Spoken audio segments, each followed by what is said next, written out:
After a pretty significant 80% drop Friday to Friday in its box office, this weekend Shazam! Fury of the Gods faced the wrath of John Wick 4. And the results are not good, because looking at these numbers, Shazam as a franchise is dead.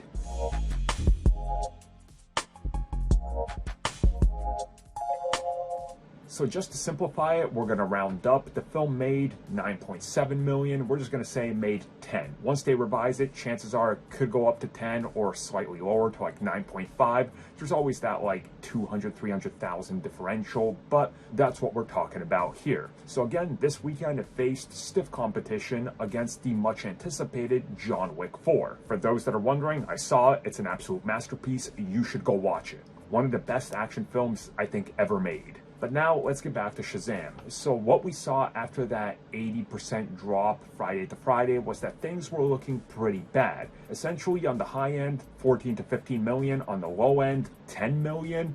Coming in slightly under that, obviously, is not good. Any way you look at it, this film is getting around a 68 to 70% drop when everything comes together. Now, some people are going to bring up the fact that this isn't that bad, because if you look at Ant-Man and the Wasp: Quantumania, the most recent film, well, that suffered a 70%-ish drop. So why is it bad here? Well, again, the devil is in the actual numbers, because on its second weekend, Ant-Man Quantumania still made more than Shazam 2 in its opening weekend. So you gotta look at the actual numbers here.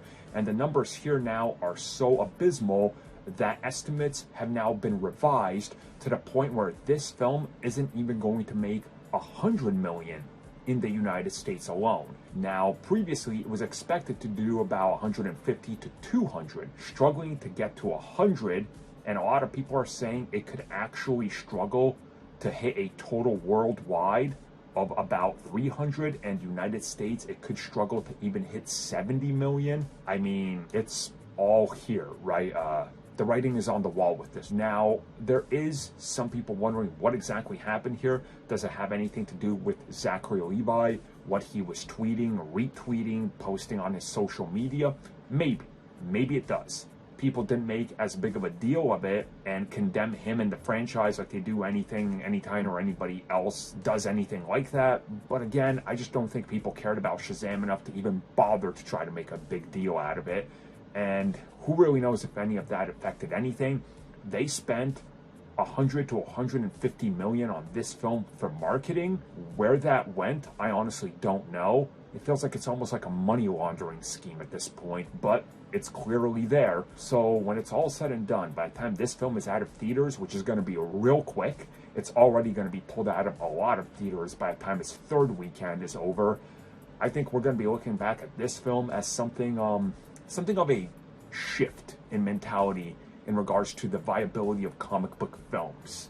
And I specifically waited for this weekend to talk about my Ask Armin video that's coming. I'm going to record it this week, should be up by next weekend, in regards to comic book fatigue, burnout, and whether Quantumania and this film signify anything. And I'm going to have an interesting outlook on this that I don't think many of you expect. But we'll talk about that when we get there. But Shazam, it's been dealt a fatality.